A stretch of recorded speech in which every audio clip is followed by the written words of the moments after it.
साल से सरकार चला रहे हैं और एक के बाद एक एलजी साहब और मोदी सरकार एलजी साहब के माध्यम से हमारे कामों को रोक रही है। पहले उन्होंने मोहल्ला क्लिनिक को रोका तो हम सारे विधायक एलजी साहब के घर 6 घंटे 6.5 घंटे बैठे रहे और जब जाके उन्होंने मोहल्ला क्लिनिक को पास किया। अभी हमारे 2 बहुत महत्वपूर्ण काम होने थे दिल्ली को सुविधा देने के लिए, दिल्ली की सिक्योरिटी के लिए कैमरे लगाने थे। 2 लाख कैमरे दिल्ली सरकार ने पास करके भेज दिए थे, उनकी सबकी मैपिंग हो गई थी कहाँ कहाँ लगने हैं, वो एलजी साहब ने कैंसिल कर दिए। और डोर स्टेप डिलीवरी राशन की हम करा रहे थे क्योंकि आज जिस जगह से हम आते हैं दक्षिणपुरी, मदनगिर और कानपुर जे कॉलोनी, वहाँ राशन पे बहुत सारे लोग निर्भर हैं। तो हमारी माताएं बहनें बुजुर्ग राशन लेते हैं, लंबी लंबी लाइनों में लगते हैं, धूप में उठा के घर ले आते हैं और कई बार लाला उसको राशन को नहीं देता है।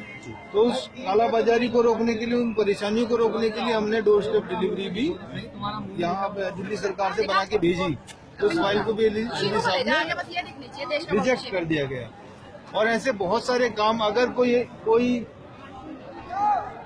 अधिकारी काम नहीं कर रहा है तो उसको हम 1 बार कहेंगे, 2 बार कहेंगे, 3 बार कहेंगे, 4थी बार सरकार होने के नाते हमें उसे ट्रांसफर करना है, टर्मिनेट करना है। तो वो अधिकार भी एलजी साहब ने हमसे छीन लिए हैं। जबकि आप अगर कॉन्स्टिट्यूशन पढ़े हैं, कॉन्स्टिट्यूशन में बकायदा दिल्ली को एक स्पेशल दर्जा दिया है जहां पर सर्विसेज मैटर दिल्ली के पास थे और वो एक इन्होंने अमेंडमेंट भी नहीं किया उसमें, बल्कि एक लेटर इशू करके और कहा कि हम सारे अधिकार ले रहे हैं और वो एक तरीके से हाईजैक कर लिए दिल्ली के अधिकार, वो भी एलजी साहब ने अपने पास रख लीजिए। लेकिन तो ये सारे मुद्दे मैं आपको बता रहा हूँ, ये तो मैंने 3 मुद्दे आपको बताए हैं जिसकी वजह से काम दिल्ली के रुके पड़े हैं। और हम चाहते हैं कि अगर दिल्ली पूर्ण राज्य हो तो ये सारे काम होंगे। ऐसी शिक्षा में हमें टीचरों को अपॉइंट करना था, वो भी एलजी साहब कह रहे हैं वो भी सर्विस मैटर है। हर चीज में सर्विस मैटर करके उसको रोक देते हैं। तो और कानून व्यवस्था की तो आप बात जानती हैं, दिल्ली में कहीं रेप हो रहे हैं, कहीं मारधाड़ हो रही है, कहीं लूट मार हो रही है बहुत। सर, लेकिन एक चीज समझना चाहेंगे कि आम आदमी पार्टी की सरकार दिल्ली में आए हुए करीब 3 साल से लगभग 3 साल हो गए हैं, तो आज 3 साल बाद क्यों याद आया है कि पूर्ण राज्य का दर्जा चाहिए? 3 साल तक क्यों नहीं आवाज उठाई? देखिए, अगर आप हमारे आज से 1.5 साल पहले की भी अगर आप राज्य हमारी जो विधानसभा की स्पीचें सुनेंगे तो वहाँ भी हमने कहा है कि दिल्ली को पूर्ण राज्य का दर्जा मिलना चाहिए। उसके बाद भी हमने कई बार कहा कि दिल्ली को पूर्ण राज्य का दर्जा मिलना चाहिए। उसके बाद हमने एलजी साहब से गुजारिश करी, हमारे मुख्यमंत्री साहब ने कई बार एलजी साहब से गुजारिश की, मीडिया के माध्यम से भी, पर्सनली भी मोदी साहब को भी कहा कि मैं हाथ जोड़ के आपसे कहना चाहता हूँ कि दिल्ली को दिल्ली के काम करने दो। लेकिन जब वो नहीं माने तो हमें ये रोड पे उतरने के अलावा हमारे पास कोई और चारा नहीं है।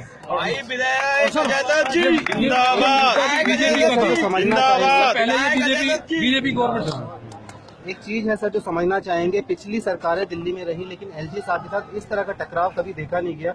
आम आदमी पार्टी क्यों असमंजस में है, क्यों इन लोगों से तालमेल नहीं बैठा पा रही है एलजी साहब से?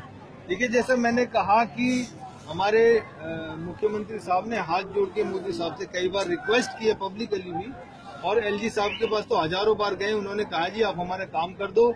आज से जो 20 दिन पहले जो मुद्दा था जहाँ पे हमारे मुख्यमंत्री साहब और 3 कैबिनेट मंत्री धरने पे इसलिए बैठे थे कि उनसे मिलने चाहते थे और 9 दिन तक एलजी साहब ने मुलाकात ही नहीं की।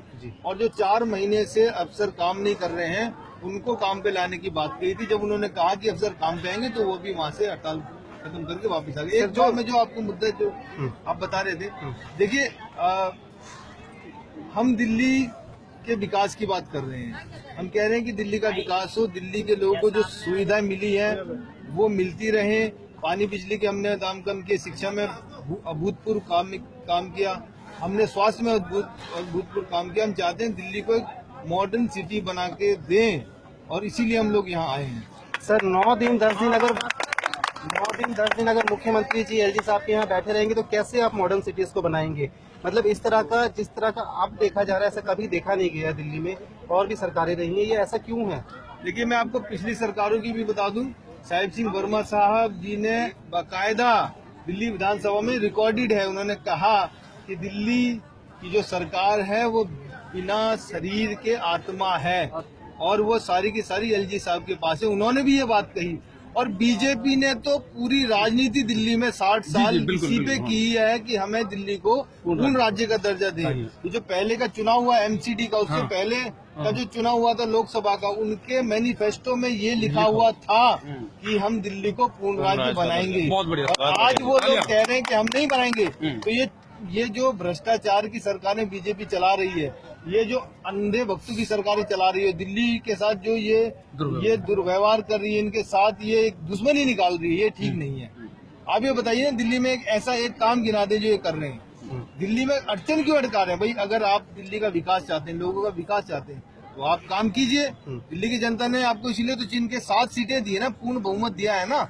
अगर आप नहीं करेंगे तो दिल्ली की जनता परेशानी करे। सब लोग दिल्ली की जनता है, कोई मेरे घर के लोग नहीं है ये सारे। सर, एलजी साहब की तरफ जो प्रेस नोटिफिकेशन आया था उसमें ये कहा गया था कि क्योंकि इनके जो ये बनाकर भेजते हैं जो प्रपोजल, वो कानून को फॉलो नहीं करते हैं, वो प्रॉपर चैनल के थ्रू नहीं भेजते हैं, सीधा सीएम हाउस से एलजी हाउस भेज देते हैं और बीच में कई लोगों के अप्रूवल नहीं होते हैं उसमें, तो इसलिए वो रिजेक्ट होता है।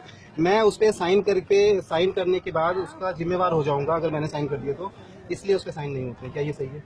देखिए, मैं एक बात बताता हूँ, अगर दिल्ली की सरकार कौन चला रहे हैं? मुख्यमंत्री साहब। सारे डिपार्टमेंट एक्चुअली उनको जब फाइल डिपार्टमेंट के थ्रू फाइल जाती है, मुख्यमंत्री साहब के थ्रू नहीं जाती है। टेक्निकली ये बहुत प्रैक्टिकल है। तो जब डिपार्टमेंट के थ्रू एलजी साहब के पास फाइल जाएगी तो हम उनको कहेंगे भाई आप इसको जल्दी करके दो। आप एक फाइल पे 3-3 साल बैठे रहोगे तो वो कैसे काम चलेगा? हमने तो सारे काम इनसे लड़ के कराए हैं ना, इसीलिए आज दिल्ली में हम काम कर पाए हैं।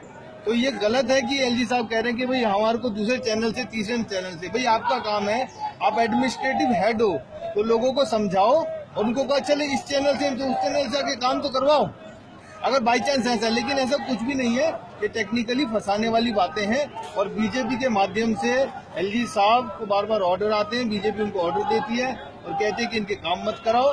लेकिन दिल्ली की जनता बाकायदा सब कुछ देख रही है और इसका हर्जाना इन्हें 2019 में तो भुगतना ही पड़ेगा। और 2020 के भी जो अभी तक के रुझान हैं, अब लोगों को पता है मीडिया वाले में क्या कहूँ। बहुत बहुत शुक्रिया सर। एमएलए अजय देव जिंदाबाद, एमएलए अजय देव जिंदाबाद।